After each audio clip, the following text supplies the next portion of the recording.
चलिए, तो हम लोग का टॉपिक है comparison between vapour compression refrigeration system and air refrigeration system. दोनों के बीच में हम लोग कंपैरिजन करते हैं कि डिफरेंट डिफरेंट पैरामीटर्स को लेकर के कौन सा पैरामीटर किस तरह के भापर कंप्रेशन रेफ्रिजरेशन सिस्टम में ज़्यादा सुटेबल है या एयर रेफ्रिजरेशन सिस्टम में ज़्यादा सुटेबल है। तो यहाँ पर हम क्या करते हैं, कंपैरिजन कर रहे हैं। तो दो कॉलम बना लेते हैं, एक वेपर कंप्रेशन रेफ्रिजरेशन सिस्टम एक तरफ और दूसरी तरफ एयर रेफ्रिजरेशन सिस्टम लेते हैं। ठीक है। तो सबसे पहला चीज है कि हम लोग वेपर कंप्रेशन रेफ्रिजरेशन सिस्टम में देखते हैं कि इसमें जो इस सिस्टम में जो बेसिक हमारा डिवाइस होता है वो हमारा क्या क्या होता है, कंप्रेसर होता है ना, कंडेंसर होता है, और उसके बाद थ्रोटल वाल्व होता है एंड इवेपोरेटर होता है। ये बेसिक हमारा 4 एलिमेंट है जो वेपर कंप्रेशन रेफ्रिजरेशन सिस्टम में यूज होता है। वही एयर रेफ्रिजरेशन सिस्टम में अगर हम बात करें तो इसमें भी कंप्रेसर होता है ना, एक कूलर होता है, और दूसरा चीज इसके बाद एक एक्सपेंडर होता है जिसको हम टरबाइन कहते हैं, एक एक्सपेंडर हो गया, और एक रेफ्रिजरेटर होता है ना। ये इसका बेसिक डिवाइस है दोनों का, वेपर कंप्रेशन रेफ्रिजरेशन सिस्टम में यूज होने वाला और एयर रेफ्रिजरेशन सिस्टम में यूज होने वाला। तो ये पहला कंपैरिजन हो गया।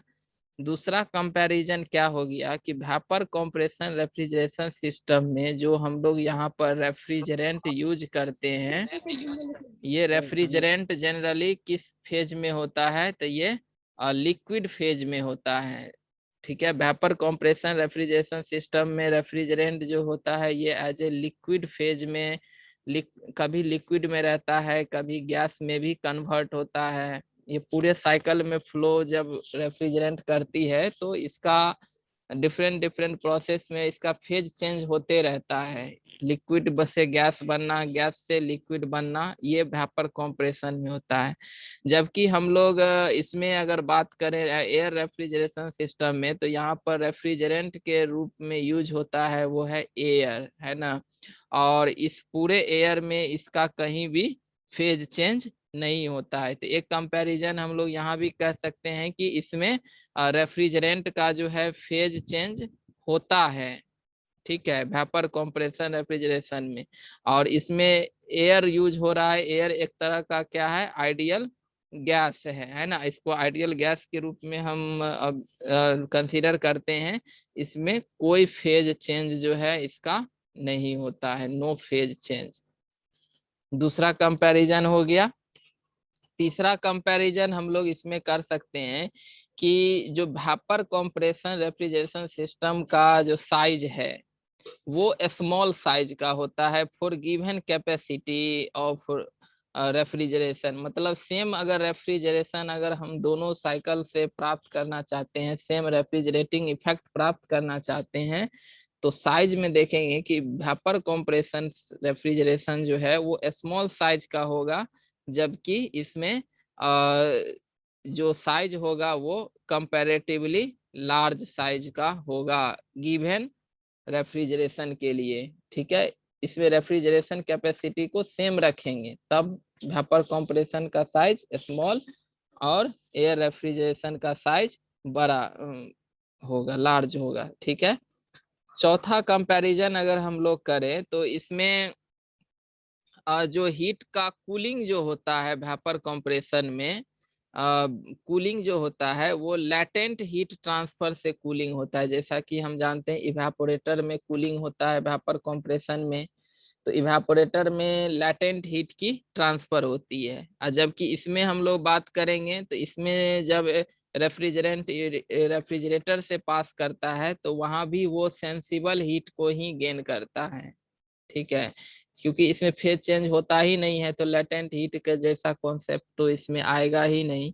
तो नेक्स्ट कंपैरिजन हो गया कि वेपर कंप्रेशन में कूलिंग जो होता है वो लार्ज लेटेंट हीट ट्रांसफर के कारण होता है, और एयर रेफ्रिजरेशन में सेंसिबल हीट ट्रांसफर के लिए होता है। ठीक है। सीओपी की बात करें, अगर हम लोग सेम इनपुट दोनों में दें तो सीओपी जो है वो वेपर कंप्रेशन में हाई मिलती है और एयर रेफ्रिजरेशन में जो है सीओपी लो मिलता है। ठीक है, इसके बाद जो है नेक्स्ट अगर हम लोग देखें इसका कंपैरिजन में, कि अगर वेपर कंप्रेशन में रेफ्रिजरेंट अगर क्या करता है, लीक करता है। ठीक है, रेफ्रिजरेंट क्या करेगा, अगर लीक करता है तो ये प्रॉब्लम क्रिएट करेगा। ठीक है, क्योंकि इसमें जैसे मान लीजिए अमोनिया ही यूज करते हैं रेफ्रिजरेंट के रूप में, तो अमोनिया जो है ये एक्वा सॉल्यूशन बना लेता है ना। तो ये एक प्रॉब्लम क्रिएट करता है रेफ्रिजरेंट का लीक होना। एक तो रेफ्रिजरेंट का लॉस होता है, दूसरा चीज ये अगर खाने पीने वाले चीज में मिक्स हो गया तो उसको भी ये पॉइजन कर सकता है। लेकिन इसमें अगर हम लोग बात करें एयर रेफ्रिजरेशन में, तो इसमें तो रेफ्रिजरेंट एयर यूज होता है। तो इसमें जो है अगर लीकेज भी होता है तो नो प्रॉब्लम, कोई प्रॉब्लम नहीं होगा, क्योंकि लीकेज भी होगा तो वो एयर ही आएगा।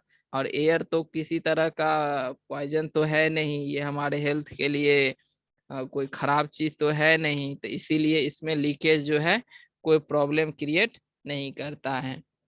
नेक्स्ट कंपैरिजन करें इसमें वेपर कंप्रेशन और एआरएस में, तो इसमें यूज होता है थ्रोटल वाल्व। ठीक है, थ्रोटल वाल्व जो है ये हमको कोई पॉजिटिव वर्क नहीं देता है, नो पॉजिटिव वर्क। इसमें इसके पास कोई पॉजिटिव वर्क नहीं देता है, लेकिन इसमें हम लोग थ्रोटल वाल्व के बदले यूज करते हैं टरबाइन। टरबाइन क्या है, ये हमें एक पॉजिटिव वर्क देता है ना। तो थ्रोटल वाल्व, वेपर कंप्रेशन में थ्रोटल वाल्व लगे होने के कारण इसमें किसी भी प्रकार का हमको पॉजिटिव वर्क नहीं मिलता है, जबकि एयर रेफ्रिजरेशन सिस्टम में टरबाइन रहने के कारण ये हमें कुछ पॉजिटिव वर्क देता है।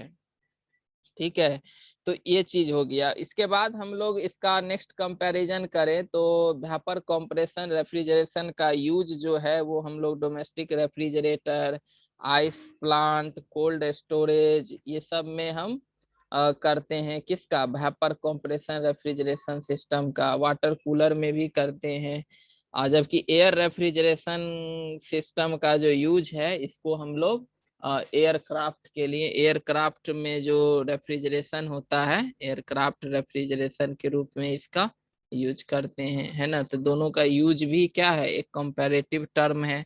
दोनों को हम यूज, ये कोल्ड स्टोरेज, आइस प्लांट, है ना, डोमेस्टिक रेफ्रिजरेटर इसमें होता है, और इसका यूज जो है एयरक्राफ्ट रेफ्रिजरेशन में होता है। तो ये कुछ हमारा बेसिक जो है पैरामीटर्स के आधार पर वेपर कंप्रेशन और एयर रेफ्रिजरेशन के बीच का कंपैरिजन था।